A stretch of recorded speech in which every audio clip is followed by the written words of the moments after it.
Okay, so we are going to look at that product of two geometric vectors today that corresponds to 7.3 in your textbook. The dot product of geometric vectors A and B is a scalar quantity defined by, so you're doing A dot B, this is not A times B. So this is a special product. You cannot actually multiply two vectors the way you know it, but we have two special multiplication of two vectors. One is called dot product and the other one is called cross product. Okay, so today we are looking at the dot product. So if you are doing A dot B, so you multiply the magnitude of A with magnitude of B, and you are taking the cosine uh, of the angle that is between vector A and vector B when they are tail to tail, and you multiply these two magnitudes by that. And the angle is between 0 and 180 always. So a good example for the use of that product would be the work. So if you're taking physics, you already know that. Okay, so let's say you have an object that you want to move it to the right. Okay, let's say you're pulling it with a certain force, and then let's say the angle between them is 60 degree. Okay, and let's say that this is 50 newtons. I am just making the numbers. Okay, and then let's say you are displacing it for displacement 3 meters to the right. Okay, so how would you calculate the work from here is that, so you take the magnitude of F, and then you take the magnitude of displacement, and then you multiply these two by the cosine of the angle between these two vectors. Okay, and at the end you get a scalar value. Let's say 50 times 3 times, and cos 60 is 0.5. Okay, and then you say 2575 Newton meter or joules of work is done here. That is the best example for the dot product. Uh, so let's look at the sign of the dot product. If the angle between the two vectors is between 0 and 90 degree, then A dot B is positive. And it should make sense, right? Because cosine of an angle that is between 0 and 90 degree is a positive value. So therefore, these are magnitude of A and magnitude of B are positive values. So the sign of the dot product depends on the angle and cosine of that angle. So if cosine of that angle is positive, then dot product is going to be always also positive. If the angle between the two vectors is 90 degree, then the dot product is 0. So let's say you want to move the object to the right, but the force is making 90 degree with that vector, then let's say if you are trying to move it to the right, but you are pulling it up, of course, this force is not helping to move the object to the right. Therefore, the work done is 0. So, that would be an example for that, right? So, therefore, if the angle between the two vectors is 90 degree, then A dot B is 0. And the work done would be, let's say, 0. If the angle between the two vectors is between 90 and 180, and the cosine of such an angle is negative, therefore A dot B is going to be less than 0. Okay, so it's negative. again, let's say you are trying to move an object to the right, but you're applying force to this direction, and the angle between them is greater than 90. So you're trying to pull the object here, but actually you are pulling it to this side. So the work done on this side is nothing, or actually the object is going to move to the left instead of right. So the work done is negative here. So what is dot product theorem? Two non-zero vector u and v are perpendicular if and only if u dot v is zero. Okay, we just talked about this, and this is called the dot product theorem. So let's look at some examples related to dot product. Two vectors u and v are placed tail to tail and have magnitudes of 7 and 4 respectively. The angle between the vectors is 60 degrees. Calculate u dot v. So we have u and v. The angle between them is 60 degrees. So we are calculating u dot v. So we need magnitude of u, magnitude of v cos 60 degrees. So these are 7 and 4.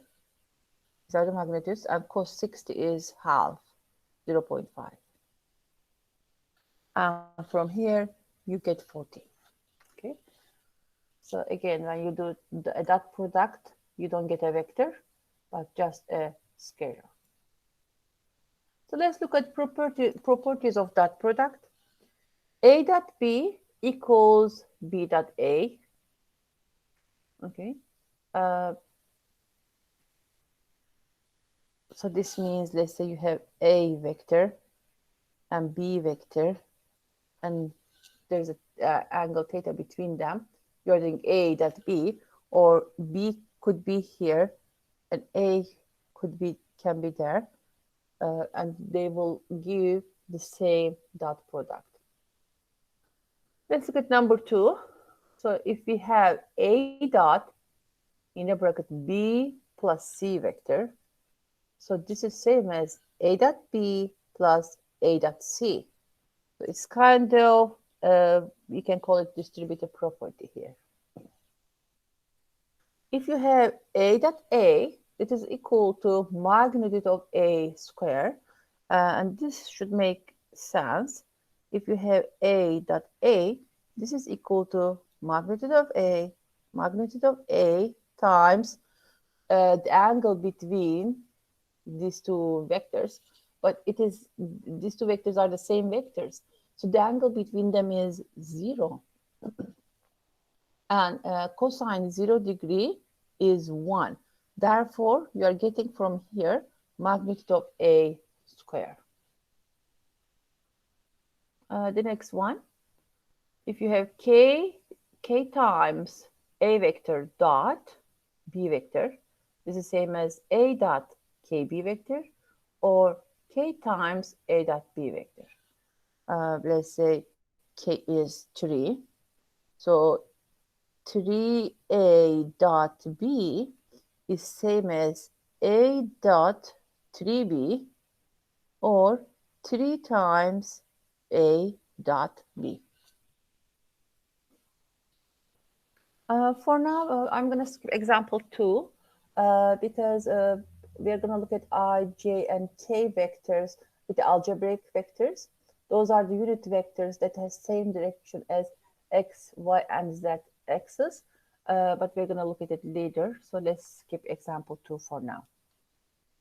Example 3, find the angle between two vectors with a dot product equal to 1 over root 2. So we have two unit vectors. So let's call them A and B.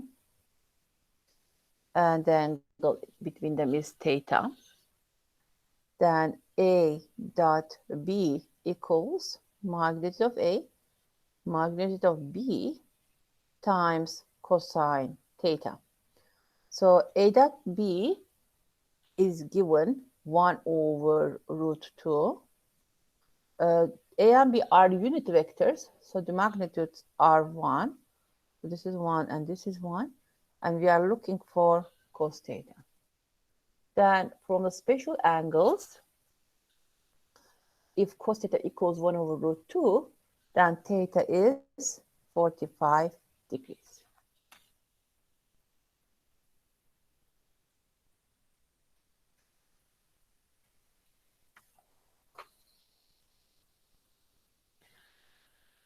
Example 4. A and B are unit vectors with angle 30 degree between them. Calculate 2A minus B dot A plus 3B. Okay, so to be able to do this question, we're going to use the properties. And then we say that if we have, let's say, A dot B plus C, we can distribute it and we can write it as A dot B plus A dot C. Okay, and here actually we are going to do kind of FOIL here.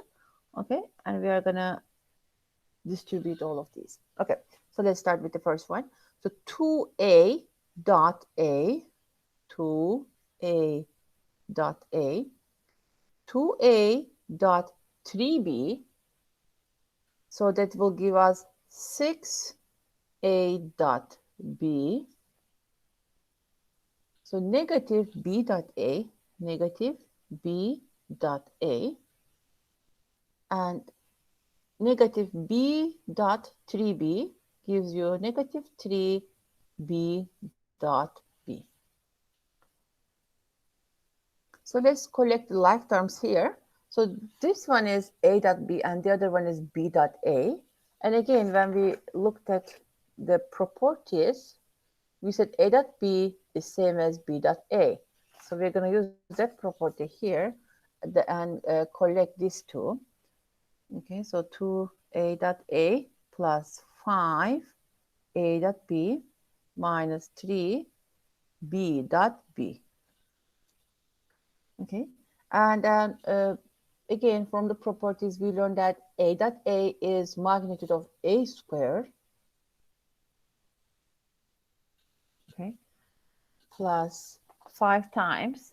So A dot B is magnitude of A, magnitude of B, cosine 30 minus 3 times B dot B is magnitude of B squared.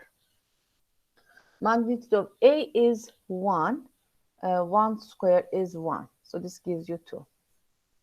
Plus 5 times 1 times 1 times cosine theta is root 3 over 2.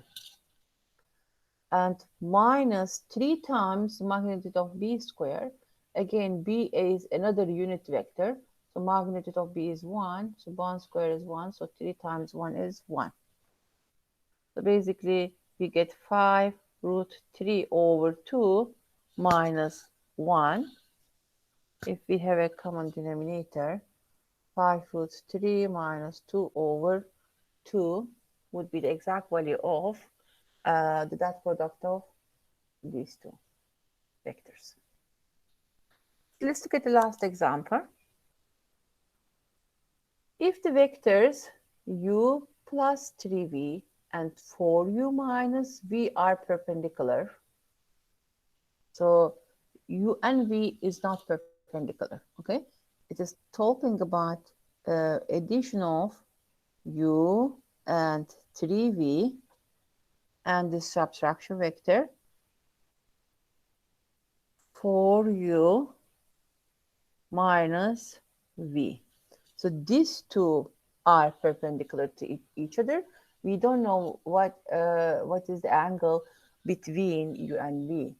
Okay, so but these two are perpendicular, and they're telling you that the magnitude of u is 2 times magnitude of v vector. Okay, determine the angle between the non-zero vectors u and v. So at the end, we want to know the angle between u and v vector. Okay, so let's write, so the u plus 3v dot 4u minus v. And why do we want to do dot product here? Because we know that if two vectors are perpendicular, then the dot product is 0. So we're going to use that information to help us to find the angle between u and v. Okay. So now if we use again the distributive property, so u dot for u, so for u dot u dot negative v, negative u dot v, plus 3v dot for u, so that gives you 12v dot u, and 3v dot negative v, negative 3v dot v. All right, so this one gives us u dot u, magnitude of u square. So we have negative u dot v and positive 12 v dot u. Again, from the properties, u dot v is same as v dot u. That gives us 11 u dot v. Minus 3 v dot v is magnitude of v square. And again, so these two vectors are perpendicular. So the dot product is 0. Okay, so we can expand this one now here. So 11 u dot v is magnitude of u, magnitude of v times cosine theta minus 3 magnitude of v square. So after this point, what we can do, we can use this other given information here. Magnitude of u is 2 times magnitude of v. So we can replace magnitude of u with 2 times magnitude of v squared. That gives us 4. So again, instead of magnitude of u, I'm going to use 2 magnitude of v, and I need to square that, plus 11 times, again, replace magnitude of u with 2 times magnitude of v, and there is magnitude of v cos theta minus 3 magnitude of v square. 2 squared is 4, and magnitude of v squared. Okay, so 4 times 4 is 16. So 16 magnitude of v squared we get. And from here, we get 22 magnitude of v squared cos theta, and this one is minus 3 magnitude of v squared. So now we can collect these two. So 13 magnitude of v squared plus 22 magnitude of v squared cos theta. Okay, and this is equal to 0, of course. As you see, we can factor out magnitude of v squared, and if we do that, we get 13 plus 22 cos theta. And in the question, it is telling you that u and v are non-zero vectors. It means the magnitude of u and v cannot be 0. So therefore, this is not 0. So the only 0 that you're getting is this one. If you make it equal to 0, you get negative 13 equals 22 cos theta, or cos theta equals negative 13 over 22. And if you do cos inverse from here, so cos inverse of negative 13 over 22 is giving you 126 degrees, so approximately 126 degrees. So the angle between u and v actually was an obtuse angle,